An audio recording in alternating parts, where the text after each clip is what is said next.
Hello बच्चों, let's read this question. Ethane may be obtained by. इस question में हमसे पूछा जा रहा है कि इथेन इनमें से किन किन प्रोसेस से ऑब्टेन किया जा सकता है। ऑप्शन ए से hydrolysis of C2H5 MgBr, option B से soda lime decarboxylation of sodium acetate, option C से reduction of C2H5I and option D से Wurtz reaction of CH3। Please note the key concept of this question, that the anionic part of C2H5 MgBr is a strong base and it abstracts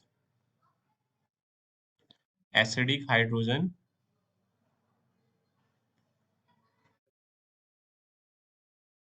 from water। या सिर्फ water, सिर्फ hydrogen भी कह सकता हूँ। In general Grignard reagent को मैं ऐसे भी लिख सकता हूँ RMgX, यानी जितने भी ग्रिग्नार्ड रीजेंट होते हैं उसके एनाइनिक पार्ट एक काफी स्ट्रॉन्ग बेस होते हैं और वो वाटर से भी हाइड्रोजन को एक्सट्रैक्ट कर लेते हैं, जिसकी वजह से वहां पर एक हमें एल्केन मिल जाता है।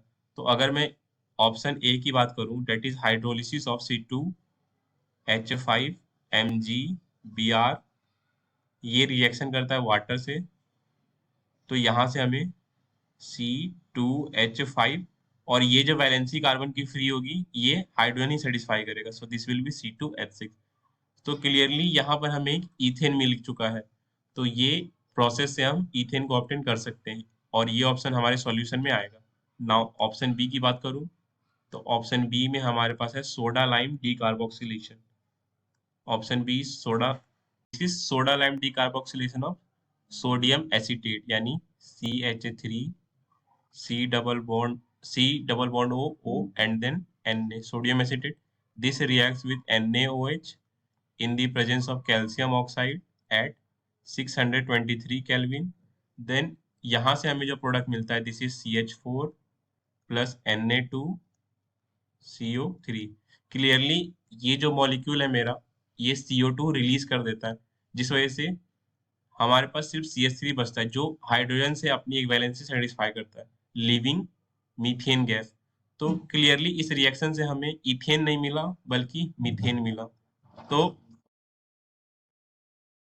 तो ये हमारे सॉल्यूशन में नहीं आएगा। नाउ ऑप्शन सी की बात करूं, तो ऑप्शन सी में हमारे पास है रिडक्शन ऑफ C2H5I, यानी इथाइल आयोडाइड का रिडक्शन। तो अगर मैं इसका रिडक्शन कर दूं हाइड्रोजन आयोडाइड से, जो कि एक स्ट्रॉन्ग रिड्यूसिंग एजेंट है, तो यहाँ से हमें मिलेगा C2H6 यानी इथेन I2। ये है हमारा इथेन, तो ये भी हमारे सॉल्यूशन में आ जाएगा। ऑप्शन डी की बात करूं, तो ऑप्शन डी में हमारे पास है वुर्ज रिएक्शन ऑफ CH3Br।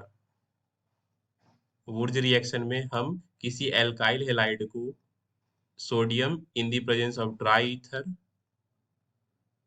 से रिएक्ट कराते हैं, तो इससे हमें सिमेट्रिकल अल्केन मिलता है CH3CH3, यानी कि इस CH3Br बॉन्ड को स्प्लिट करना है और एक CH3 को दूसरे CH3 से अटैच करना है, तो इसमें भी हमारे पास इथेन फॉर्म हो रहा है।